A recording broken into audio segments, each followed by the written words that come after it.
Baik, Assalamualaikum warahmatullahi wabarakatuh. Alhamdulillahirrabbilalamin. Sebelumnya, terima kasih kepada Bapak Dr. Muhammad Minan Jusni, MPDSI, yang telah memberikan kesempatan kepada kelompok satu untuk mempresentasikan hasil diskusi. Yang mana di sini kami akan sedikit menjelaskan tentang perkembangan ilmu astronomi dan kebumian. Next.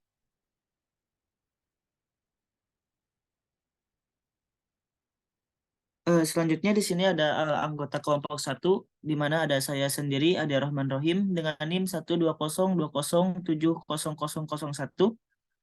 Andini Wulandari dengan NIM 120207001, Anissa Rohmatul Hasanah dengan NIM 120207015, Farhan Firmansyah dengan NIM 12020700228, dan Hera Nur Fitri Rahayu dengan NIM 12020703030. Next. Untuk selanjutnya di sini ada pembahasan yang akan kami bahas. Yang pertama ada astronomi dan cabang astronomi. Yang kedua itu ada perkembangan ilmu astronomi. Ketiga ada perkembangan ilmu astronomi di Indonesia. Dan keempat, ilmuwan Muslim dalam bidang astronomi. Dan terakhir, perkembangan ilmu kebumian.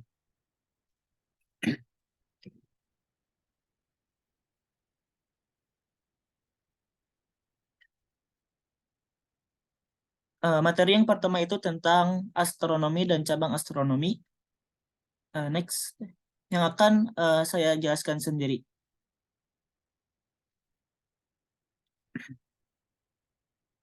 Di sini selama sebagian abad ke-20, astronomi dianggap terpilih menjadi astrometri, mekanika langit, dan astrofisika.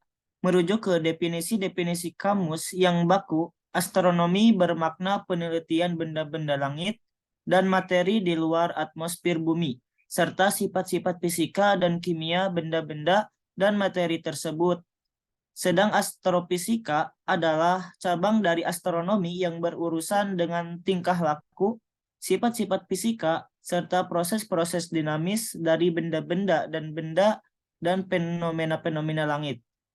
Namun demikian, penelitian-penelitian astronomi modern kebanyakan berurusan dengan topik-topik yang berkenaan dengan fisika.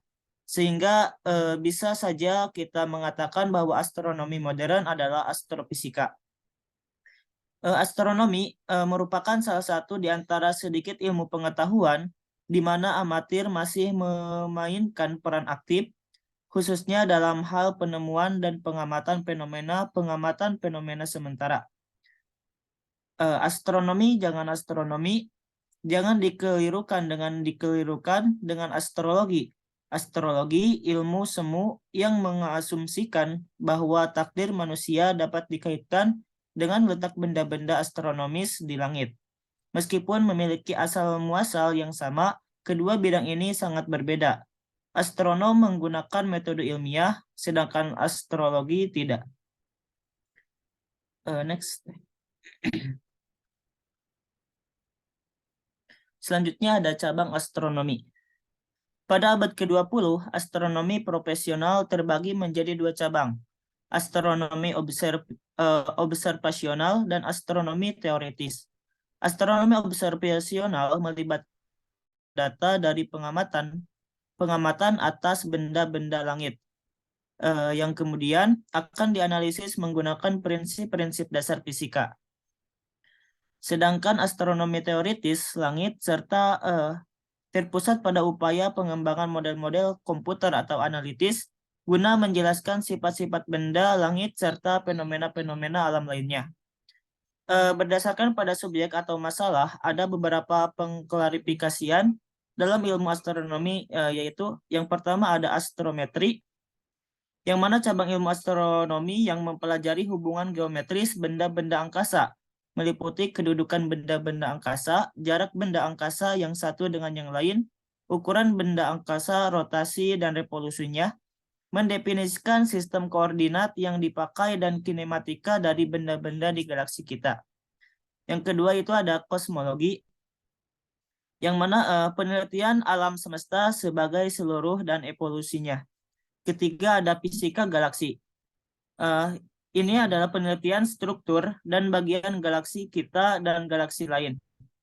Keempat, ada astronomi ekstragalaksi. Ini adalah penelitian benda sebagian besar galaksi di luar galaksi kita. Yang kelima ada pembentukan galaksi dan evolusi. Penelitian pembentukan galaksi dan evolusi mereka. Selanjutnya keenam ada ilmu planet, yang mana penelitian planet dan tata surya. Selanjutnya ada fisika bintang, penelitian struktur bintang. Kemudian ada evolusi bintang yang menjelaskan tentang penelitian evolusi bintang dari pembentukan mereka sampai akhir mereka sebagai bintang sisa.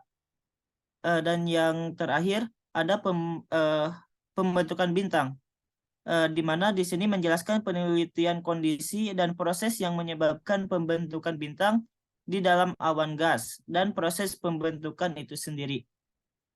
Next deh. Materi kedua ada perkembangan ilmu astronomi.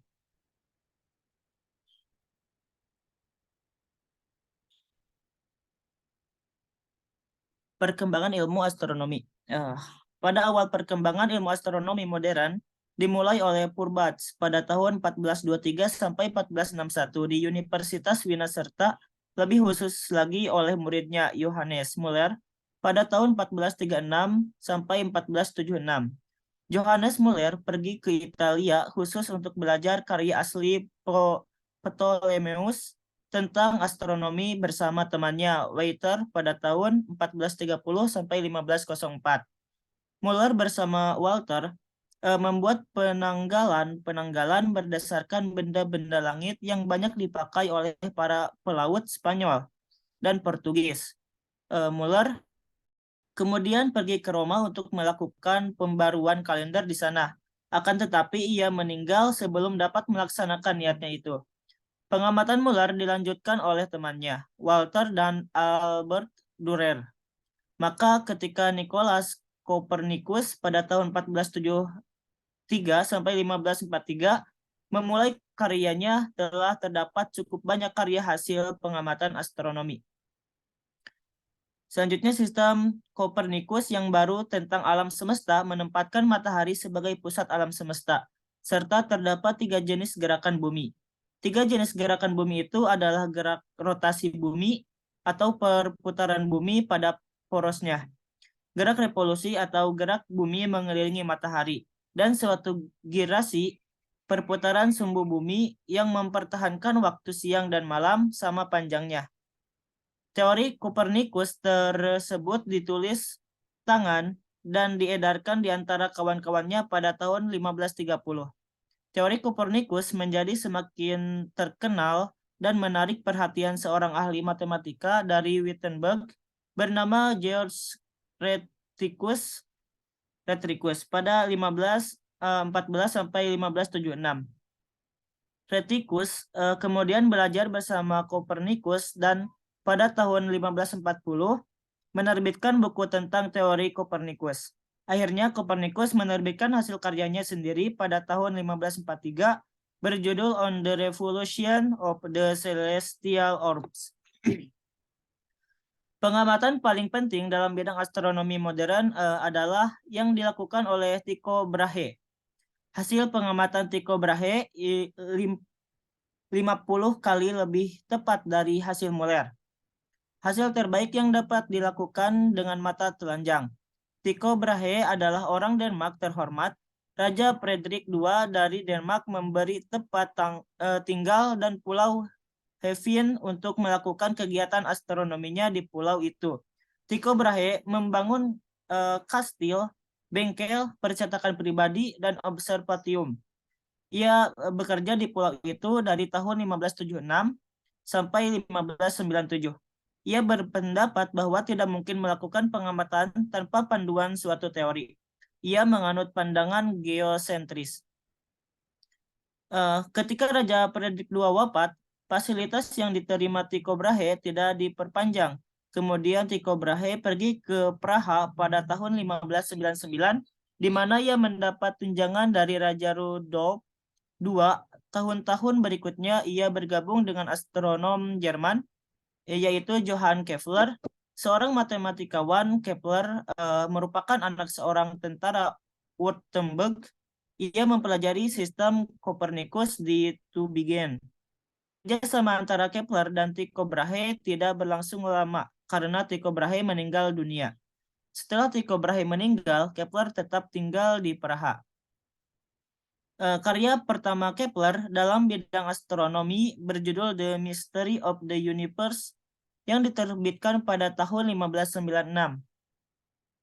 Di dalam buku itu, ia berusaha mencari suatu keselarasan antara orbit-orbit planet menurut Copernicus dengan hasil pengamatan Tycho Brahe. Akan tetapi, Kepler tidak berhasil menemukan keselarasan antara sistem-sistem yang dikembangkan oleh Copernicus maupun Ptolemeus dengan hasil pengamatan Tycho Brahe. Oleh karena itu, ia meninggalkan sistem Ptolemeus dan Copernicus, lalu berusaha mencari sistem baru. Pada tahun 1609, Kepler menemukan ternyata elips sangat cocok dengan hasil pengamatan Tycho Brahe. Kepler tidak lagi menggunakan lingkaran sebagai lintasan benda-benda langit, melainkan elips. Next slide. Mungkin materi selanjutnya akan dijelaskan oleh teman saya, Hera Nur Fitri Rahayu. Kepadanya disilakan. Baik, terima kasih kepada moderator yang telah memberikan kesempatan kepada saya untuk menyampaikan materi mengenai perkembangan ilmu astronomi di Indonesia.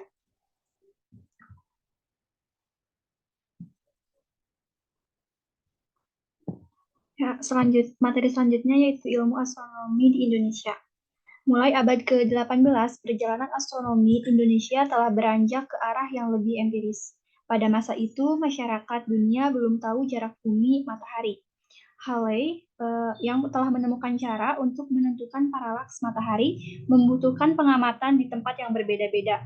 Dengan menggunakan hukum Kepler, ia telah menghitung akan terjadinya transit Venus pada tahun 1761 dan 1769. Dan pengamatan fenomenal itu dilakukan di Batavia, Jakarta, di sebuah planetarium pribadi milik Johann Maurits Mohr, seorang pendeta Belanda kelahiran Jerman. Selain Mohr, astronom Prancis de Bougainville juga melakukan pengamatan transit Venus pada tahun 1769. Dari hasil pengamatan diperoleh gambaran transit Venus yang kemudian dipublikasikan dalam Philosophical Transaction. Nah, pada tahun 1920, Netherlands Indian Sterrenkenne Vereniging didirikan, mendorong pendirian sebuah observatorium untuk mempromosikan sains astronomi di Hindia Belanda yang bertempat di Lembang. Secara internasional, astronomi Indonesia sudah cukup diamati. Terbukti dengan dipercayanya Indonesia menjadi tuan rumah APTIM, ajang berkumpulnya para astronom dunia pada tahun 2005 silam. Juga sebagai tuan rumah Olimpiade Astronomi Internasional pada tahun 2008 mendatang. Belum lagi banyaknya siswa yang membawa pulang medali ke tanah air hasil pertarungan mereka dalam Olimpiade. Pemerintah Indonesia dan para pencinta astronomi dapat bekerja sama dalam menyebarkan ilmu astronomi dengan tersedianya fasilitas media yang cukup banyak, keinginan adanya majalah atau tabloid astronomi tentunya mimpi yang harus diwujudkan. Kesediaan pemerintah untuk menyokong dana riset ataupun kegiatan keilmuan ini juga sangatlah diharapkan. Nah, selanjutnya ada ilmuwan muslim dalam ilmu astronomi. Yang pertama ada Al-Batani. Ia berhasil menentukan perkiraan awal bulan baru, perkiraan panjang matahari, dan mengoreksi hasil kerja Ptolemeus mengenai orbit bulan dan planet tertentu. Al-Batani juga mengembangkan metode untuk menghitung gerakan dan orbit planet-planet. Yang kedua ada Al-Sufi. Ia menetapkan arah laluan bagi matahari, bulan, dan planet, dan juga pergerakan matahari, menetapkan ciri-ciri bintang, memperbincangkan kedudukan bintang, jarak, dan warnanya, serta menulis mengenai astrolabel atau perkakas kuno yang biasa digunakan untuk mengukur kedudukan benda langit pada bola langit. Tokoh yang selanjutnya ada Al-Biruni. Sumbangan Al-Biruni dalam bidang astrologi pada zaman Renaissance, ia telah menyatakan bahwa bumi berputar pada porosnya.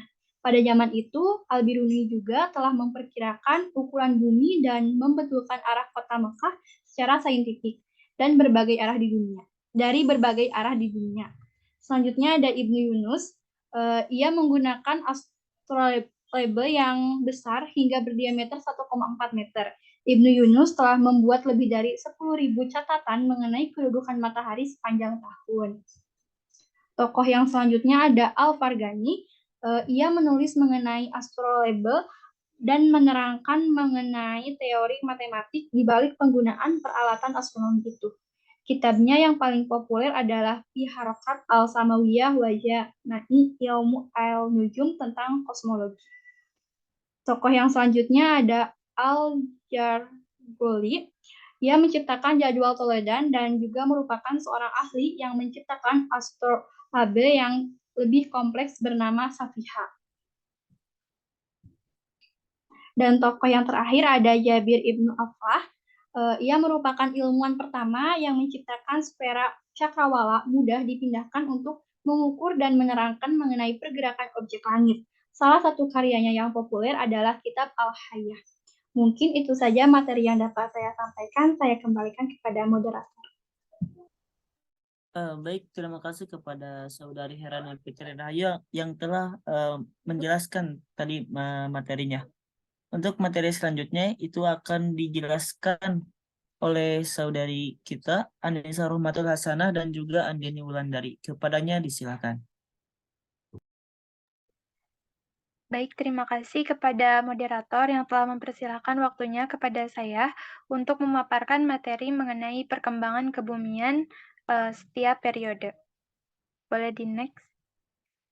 Nah, ilmu kebumian atau ilmu bumi dalam bahasa Inggris dikatakan dengan Earth Science atau Geoscience merupakan suatu istilah untuk kumpulan cabang-cabang ilmu yang mempelajari tentang bumi. Cabang ilmu ini menggunakan gabungan ilmu fisika, geografi, matematika, kimia, dan biologi untuk membentuk suatu pengertian kuantitatif dalam model lapisan-lapisan bumi. Bumi terbentuk miliaran tahun lalu, tetapi permukaan bumi telah banyak mengalami proses perkembangan dan perubahan sepanjang masa. Bumi adalah sebuah planet kebumian, yang artinya terbuat dari batuan, berbeda dibandingkan dengan gas raksasa seperti planet, yaitu planet Jupiter. Nah, planet ini adalah yang terbesar dari 4 planet kebumian dalam kedua arti, yaitu massa dan ukuran. Dari keempat planet kebumian, bumi juga memiliki kepadatan tertinggi, gravitasi permukaan terbesar, dan medan magnet terkuat dan rotasi yang paling cepat. Cabang ilmu yang mempelajari tentang kebumian ini menggunakan gabungan ilmu fisika, geografi, matematika, kimia, serta biologi guna membentuk suatu pengertian kuantitatif. Nah, ilmu kebumian mulai berkembang sejak periode awal sains dan sampai ke fisika modern. Para ilmuwan, khususnya peneliti kebumian yang hidup pada setiap periode, terus meneliti bagaimana sejarah terbentuknya bumi sesuai dengan periodenya. Teori-teori yang berkembang pun sangat variatif pada tiap-tiap periode.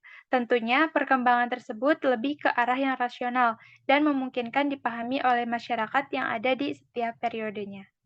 Boleh di next? Nah, untuk perkembangan ilmu kebumian di periode prasains, yaitu antara zaman purbakala sampai dengan tahun 1550 Masehi.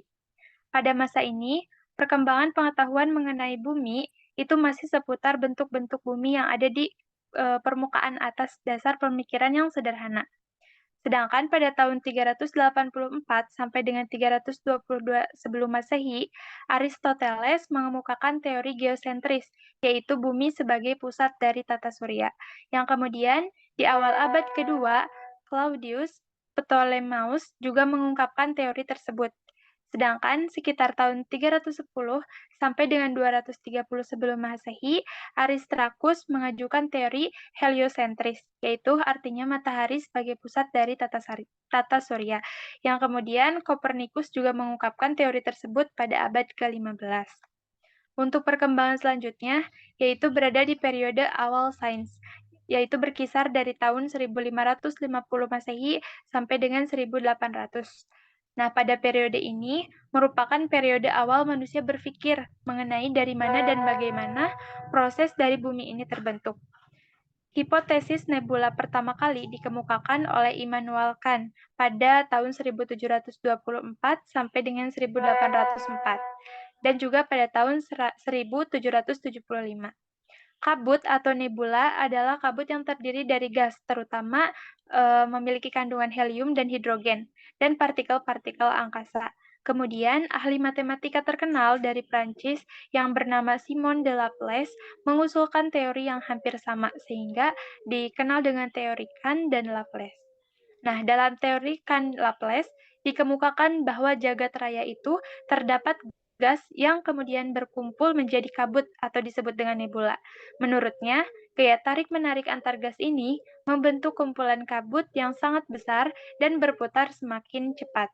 Dalam proses perputaran yang sangat cepat inilah, materi kabut bagian khatulistiwa terlempar memisah dan memadat karena adanya proses pendinginan. Bagian yang terlempar inilah yang kemudian menjadi planet-planet dalam tata surya, salah satunya yaitu planet bumi.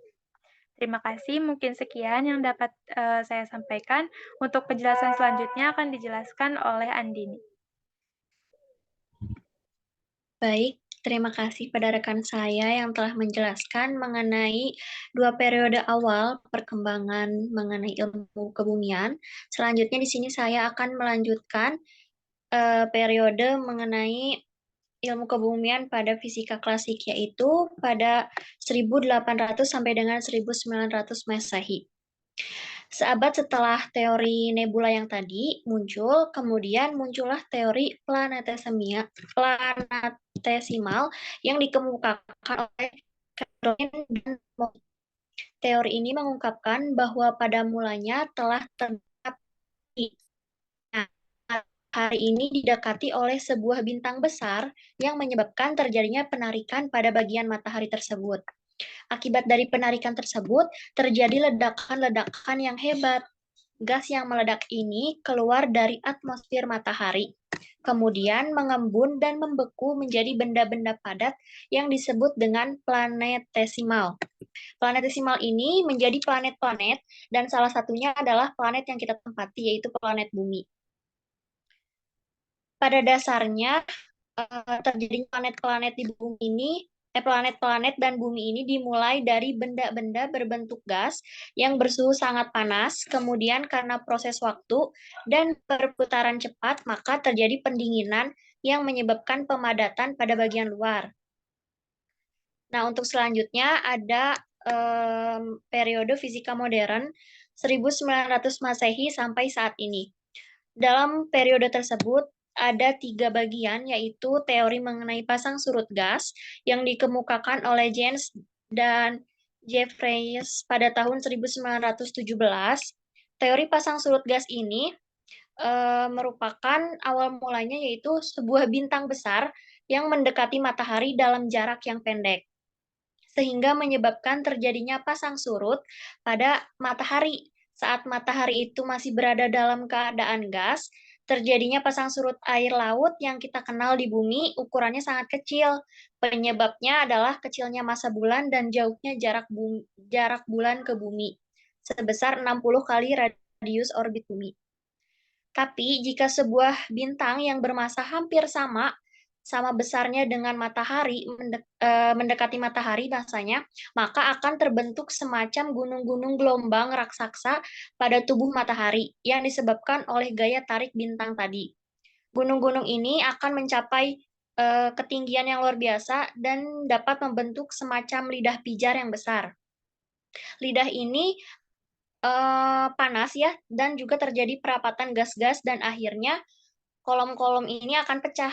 Yang tadi menggumpal di gunung-gunung ini akan pecah dan berpisah menjadi benda-benda tersendiri, yaitu menjadi planet-planet. Nah, lambat laun akan hilang pengaruh terhadap planet-planet yang terbentuk tadi. Planet-planet itu akan mengelilingi matahari dan mengalami proses pendinginan. Proses pendinginan ini berjalan dengan lambat pada planet-planet besar seperti Jupiter dan juga Saturnus. Sedangkan untuk planet kita, planet Bumi, pendinginan berjalan relatif lebih cepat. Akibat kekuatan penarikan matahari, maka akan terjadi pasang surut pada tubuh-tubuh planet yang baru lahir. Matahari akan menarik kolom-kolom materi dan planet-planet, sehingga lahirlah bulan-bulan atau satelit-satelit yang berputar mengelilingi planet. Untuk yang kedua, di sini ada teori bintang kembar. Dikemukakan oleh Littleton, yaitu sekitar tahun 1930. Menurutnya, tata surya kita ini berupa bintang yang hampir sama ukurannya dan juga berdekatan. Dan kemudian salah satunya meledak dan meninggalkan serpihan-serpihan kecil. Nah, ya dari yang meledak dan menjadi serpihan-serpihan kecil itu, mengelilingi bintang yang tidak meledak yang satunya.